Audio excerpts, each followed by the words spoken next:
Monday Night Raw took place in Newark, New Jersey, and this is the go-home show to Extreme Rules.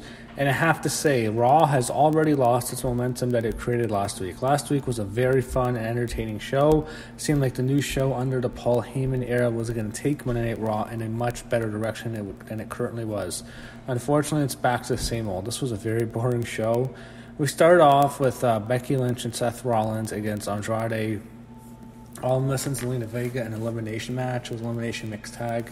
We don't get to see Zelina Vega wrestle much. It was cool to see her wrestle. She was in there with Becky. The big spot they built up to was after Zelina taps out, Becky's outside, and she's attacking Zelina on the near the barricade, and then Andrade comes, and Becky hits Andrade, but then Seth accidentally hits Andrade into Becky, and Becky goes down. But it was like it was Seth's fault. And eventually Rollins and Andrade get back in the ring. They go back and forth. Seth hits his blackout finisher to the curb stomp. They can't hold that anymore. They call it the blackout. They keep they win the match. They don't retain their titles just yet, but they head into Extreme Rules with the win. Needed the win, obviously.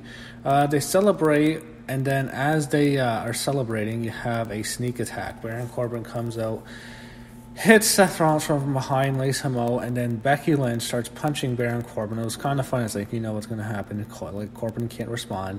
Then Lacey Evans comes out and hits the worst punch you'll ever see on Becky. It didn't look like he even grazed Becky. It was a shit punch. Knocks Becky out, and then after that, Paul Heyman comes out and he walks past them, and we go to commercial.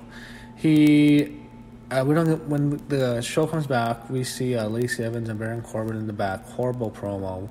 No one cares. It's a shit promo, and that's your main event for Extreme Rules. Paul Heyman's in the ring, and he talks about Extreme Rules. He never really mentions that he's now the head of Raw. He's overseeing Raw, but the fans, I think all the fans really knew that. He talks about... he mentions he's not violated a spoiler since before WrestleMania 30 when Brock broke the streak. Paul has either given you a heads up on a historical event that's happening this Sunday with Seth Rollins and Kofi Kingston. Paul says he knows the answer. One thing he knows is the future WWE or Universal Champion is Brock Lesnar. But we don't know if Brock's going to cash in. I think it's probably Seth and Brock for the Universal title at SummerSlam, with Brock probably getting the belt back. We're announced on the show. It is announced that Braun Strowman's going to face Bobby Lashley at Extreme Rules in a last man standing match. So that's a match for Braun. I think Braun Strowman's going to get a push again because I think under Paul Heyman he can thrive. Paul Heyman, he always pushed technical wrestlers, but we all know he likes big monsters who can kick ass, and Braun Strowman fits that mold. I think Braun will do really well under Paul Heyman. They show Drew McIntyre and Shane McMahon, and there's this random black dude who's a janitor. His name is... they don't know his name, and they want to recruit him to be Roman Reigns' tag team partner to screw over Roman.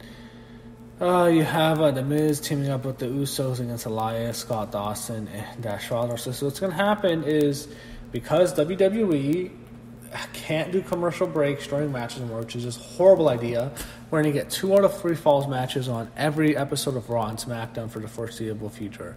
I don't know if that's going to change on Fox, but it's going to remain the same on USA, so expect 2 out of 3 falls matches every single week. And they already do 50-50 booking as it is. So now we're going to see guys lose twice. Lose once, and then you lose another time. That's what's going to happen now. It's like, and even the guy who wins the 2 or 3 falls is going to lose one of the times. So it's what they're going to do now. So the Revival won the first fall. In the second fall, you have the Usos and the Miz win, and in the final fall, you have a quick finish, so that we don't get a commercial on the final fall. The Usos get the win with the splash, so Usos and the Miz get the win here. They show Drake Maverick, and my goodness, is that woman sexy? Holy fuck, I don't know her name, but that is one lucky guy Drake Maverick is. Her name's Renee. They show them on their honeymoon and backstage. They're in the backstage area. We all know R-Truth's going to come up later. It doesn't come up now, but they're setting everything up. They have the stupid title chase stuff is so stupid, and no one's ever going to get over. They show Drew Gulak and Shane McMahon talking to the guy now, and he wants $5,000, and they give it to him, and he's going to team up with Roman. Rey Mysterio comes out, pretty bad promo. I don't know what they're doing with Rey, but they just had him get squashed by Bobby Lashley. It's like they have nothing for Rey. Lashley beats him up later, and he cut the promo on Strowman. They show AJ Styles and Gallows and Anderson in the back with Kayla Braxton, I believe. She's interviewing. Not that bad. He just doesn't really talk much. Just the club bores me. I don't know, when AJ's with the club, it just kind of bores me for some reason. No way Jose go against Cesaro Lance. That's going to happen. We see the Street Profits in the back. It's like, I don't know what they're doing. Are they on the main roster or not? I don't get it. I don't get what they're doing with the Street Profits. They're just previewing the match with Undertaker and Roman against Shane and Drew. So next we get to Bayley and Nikki Cross. They show them on a split screen. And man, this was the worst thing on the show in a while. This doesn't happen now, but my God, that promo was bad. They show Mike Kanellis. I don't care about this. I hate when they do that. It's like they leave a cliffhanger, then a commercial, and then they come back with a completely different segment, then they go back to it. It's like, oh, now you don't care as much. Anyway, so the worst part of the show was Bayley and Nikki Cross. This was some of the worst acting you'll ever see. Bayley is terrible. She's not a good champion. She has no charisma.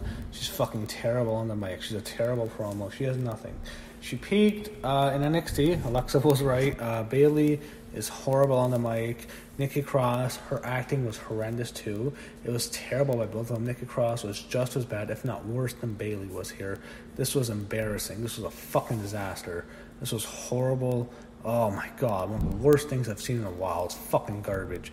Then they announced it's going to be Bayley. They're doing a Beat the Clock challenge with Bayley and Sarah Logan, and Nikki Cross faces Dana Brooke. And then the part where Nikki Cross is describing Dana Brooke, she says Nikki is bigger, and I think she says stronger and better than her. What? It's like, Nikki Cross messed up. This was just awful. They show R-Truth and Carmella looking for Maverick and his wife. They show, they're just doing, I hate this whole Benny Hill shit. It's just not good. Eric and Ivar killed two jobbers. Then they show Drake Maverick, and he makes his way to the ring. He's running away. It's just awful. I mean, all the people come from the crowd, but then Eric and Ivar help him. They show Ricochet walking in the back, and then they show Roman Reigns' locker room asked about the mind game Shane is playing with him. I think he's being interviewed by Charlie Caruso or Kayla or Sarah Scraper. I don't remember which one it was. Those are the three ones they have now. They don't even have Raw and SmackDown. They just use those three to do their interviews now. Pretty boring. Ricochet, he does a promo too. It was okay. Again, I don't know. I don't remember which one they used, but it was fine. Next, you have Ricochet against Luke Gallows. Gallows gets pinned by Ricochet after a while, but then AJ comes and they destroy Ricochet. That doesn't happen. Then Ricochet pins Carl Anderson and he beats him too. And then after a match, AJ Styles comes in and he beats him up. All three of them beat down Ricochet. It's a big beatdown. It's 3-on-1. They hit their finishers. AJ hits the Styles Clash. And then as Ricochet's unconscious, he orders Gallows Anderson back in the ring to pick him up, and AJ hits a phenomenal form, finishing the jobs, destroying him. That sets up the U.S. title match. They show a preview of Evolve, which I know Kenny Omega's pissed off. Dude, when you guys are smashing Triple H's throne, you want a war, you're about to get one. That's it. They show Renee Michelle. My goodness, what a beautiful woman with Drake. And then R-Truth and Carmella are hiding under boxes or whatever. They attack him, and then he runs away. Bayley comes out walking out of nowhere. And now next you have the janitor segment. I thought that was a nice show. They asked him if he want $5,000. He will do anything for that. So would I. Who wouldn't? Normal working middle class people. Who wouldn't? Next you have Bayley against Sarah Logan, a beat the clock challenge. Bayley wins in 4 minutes and 32 seconds. She hits her with the sunset flipper into the turnbuckle, which is a pretty devastating move. I just wish she wouldn't do that to Alexa Bliss, someone who has had a history of concussions.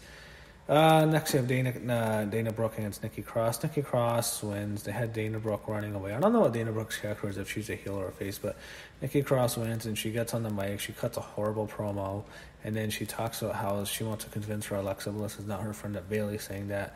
It's like Bayley's the heel here, and Alexa's sick, actually. That's why she's not on the show. Alexa's really sick. She has a cough. Then Nikki announces it's going to be her and Alexa in a handicap match going up against Bayley. So it's 2-on-1 for the title. I assume Bayley keeps her belt. The big thing here is Nikki Cross teases you have to find your own friend. You know who that means. I don't know if she's coming back. I assume she probably will eventually, but we will see. We'll see. They show Maria with Mike. I don't want to watch this anymore. Corey is in the back, and he talks about how personal Seth and Becky's relationship is. This isn't very good. They have no chemistry together. They show the Street Profits are backstage. It's just, I don't know what they're doing. They're just going to have these guys hype men for the show. It's like, what are they? They're just going to be two hype guys are the NXT champions. Aren't they have better things to do than worry about what's happening on the main roster and just be random hype guys? Like, these are champions. Shane comes out and it's just another boring promo. So, so Gary Garba is Roman's partner to call him the GOAT. He's against Shane and Drew, and this is the main event of the show. It was not a good match. Gary eventually, he gets in the match. He gets hit with a Claymore. He had a good showing, but he gets hit with the Claymore. Shane gets a 3 count. And after a match, Roman Reigns hit the Superman punch to Drew McIntyre. But then Shane and Roman retreat. And then it's interesting. Gary takes off the match, and we see it's Cedric Alexander. That was very awkward.